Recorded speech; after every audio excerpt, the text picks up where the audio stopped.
top items on the minds of CFOs. And some of the top items include capital. Where's capital going to come from?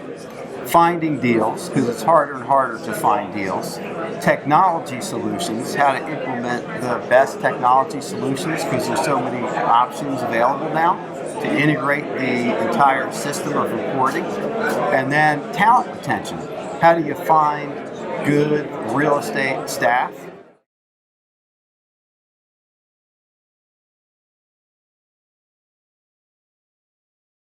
A lot of organizations are finding themselves in a position where they really don't know how to find the best capital provider, and they're starting to hire people internally in their organizations to do that. The alternative is that they spend their time, instead of finding the deals and developing the deals, chasing capital. Or they could outsource that function and hire a placement agent or some other capital markets firm to help access capital for them. So it's not as easy to find the capital as it once was, when you had maybe 2 or 3 partners that were your go-to partners. It's not that easy anymore. Well, what are the advantages of outsourcing or bringing it in-house? Well, I think if you bring it in-house, you have a dedicated resource that's focused on your capital needs. But also, not only that, you have somebody that's going to understand your organization, understand your strategy, be with you day to day.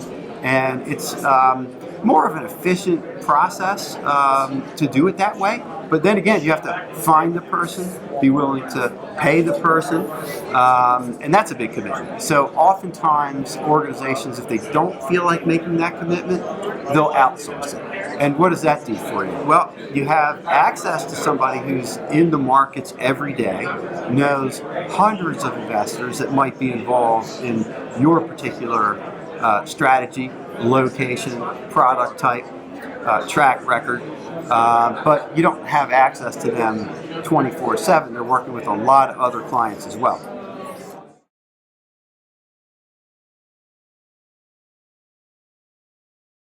Utilizing technology to the highest and best possible extent. There's so many tools out there now, whether it's, everybody's got a baseline property management system, but then does it integrate into your development process? Does it integrate into your asset management process? Does it integrate into your investor reporting process? So there's lots of disparate systems, and most of these systems revolve around Excel-based, homegrown models that people have created, to satisfy their needs. And really, once there's so many products out there, once you commit to one, buy one, then there's so many different ways to implement it. So, you really, this is the head scratcher of the CFO in the operating company, at the development company, at the fund manager, is what systems do you use? Oftentimes, we see billion-dollar investment funds operating off of Excel and QuickBooks. No lie. See it all the time. That's it. Well, but the problem is you have to invest so much time trying to figure out what the best solution is. Correct.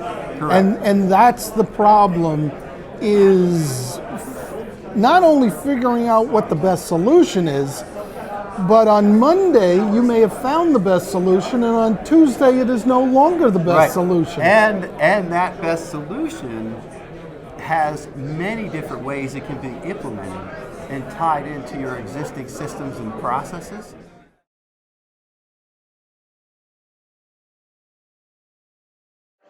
It's very difficult to find good deals that work nowadays. Good deals that work nowadays. Right. That's the key. Right. So a lot of companies are going into secondary and tertiary markets and finding B, C quality properties, value add proposition, enhance the value of the properties, change the dynamic, and a lot of folks are looking for opportunities in those markets. There are also some of the markets that have the highest job growth are not your gateway markets. Austin, San Jose, Raleigh. These are markets where you don't find the typical institutional investor gravitating toward. You just described three markets. While although they are not gateway markets, there is something special and in common about each of those markets. They're all technology. Technology, healthcare, energy, commodities, some of the biggest drivers, and education, some of the biggest drivers of jobs in the marketplace currently. So that's where a lot of the big investment thesis is: go where that job creation is.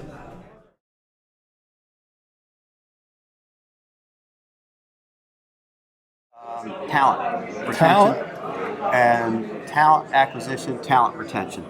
As the market continues to expand, as the real estate investment and development markets are robust, and what we're finding is the late 20, early 30 somethings tend to hop around to different jobs. As with social media, there's access to a lot of different opportunities, and the challenge is once you train somebody to keep them. So finding talent, keeping talent. And a lot of companies have a lot of different creative ways of doing that. Your prior connections, to keep in touch with them, to get them interested in your company. Once they're there, cross-train them, get them exposed to a lot of different areas of your organization. If it's development, management, asset management, investor relations, really have somebody see multiple parts of your organization to keep them interested and growing. For more information about our sponsors, click on the highlighted links.